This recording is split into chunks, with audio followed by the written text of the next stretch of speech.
Qui? Nous sommes tous des êtres de désir.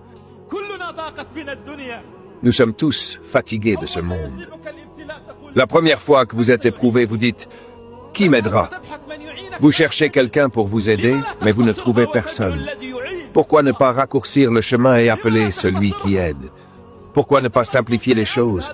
Vous demandez à un serviteur, mais ce serviteur demande à Dieu. Ou bien qui répond à celui qui est contraint lorsqu'il appelle. C'est Dieu. Alors, si vous vous tenez à la porte de Dieu et qu'il ne vous donne pas, ne fuyez pas la porte de Dieu, car il vous aime. Ne fuyez pas la porte de Dieu. Et sachez qu'il vous récompensera bien. Si ce n'est pas aujourd'hui, ce sera après. Si ce n'est pas demain, ce sera après-demain.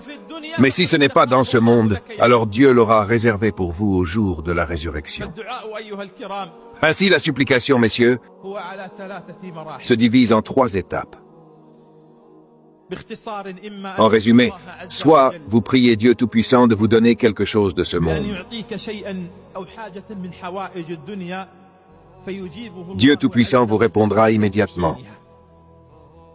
Il dit « Soit », et cela est. Et cela ne s'applique qu'aux pieux, aux prophètes, aux compagnons et à ceux qui sont proches de Dieu.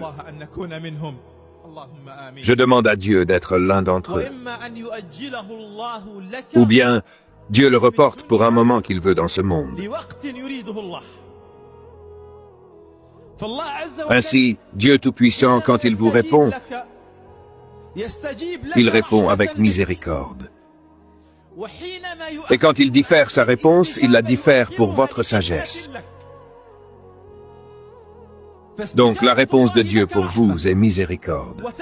Et le fait de différer sa réponse est sagesse. Combien ont demandé à Dieu dans cette vie, mais nous n'avons pas reçu. Des années plus tard, Dieu nous a donné.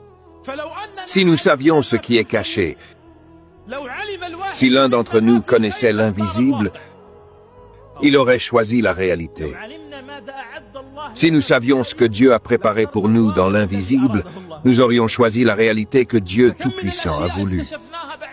Combien de choses avons-nous découvertes avec le temps, que si elles étaient venues comme nous le voulions, elles nous auraient été nuisibles.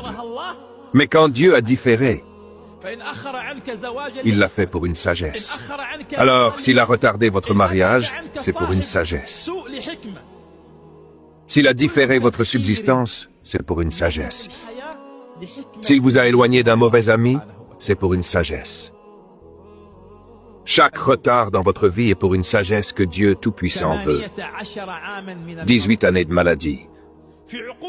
Dans nos esprits humains, 18 années de retard pour la réponse à une supplication. Ayoub, paix soit sur lui. 18 années de maladie. Pas une maladie où vous pouvez vous lever et bouger. 18 années de maladie, cloué au lit.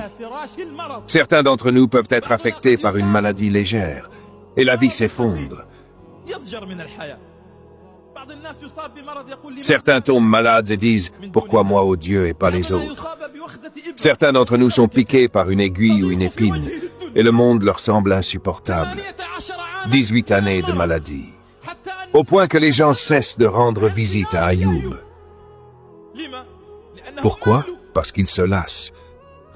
Votre ami peut vous rendre visite 1 fois, 2 fois pendant 1 ou 2 mois. Mais qui est prêt à rester avec vous pendant 18 années alors que vous êtes malade? Alors les gens se sont lassés de rendre visite à Ayoub. Seule sa femme est restée avec lui. Et dans les épreuves, les vérités se révèlent.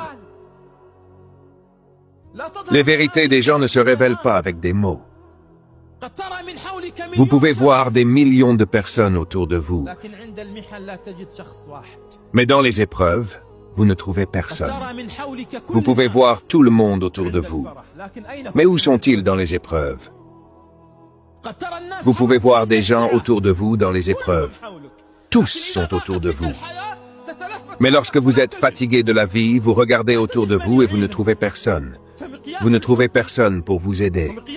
La vraie mesure de l'amour et de l'affection, c'est de voir ceux qui vous aiment rester près de vous dans l'adversité, avant même la prospérité. C'est de les voir à vos côtés dans votre tristesse, avant votre bonheur. Regardez Khadija, qu'Allah soit satisfait d'elle.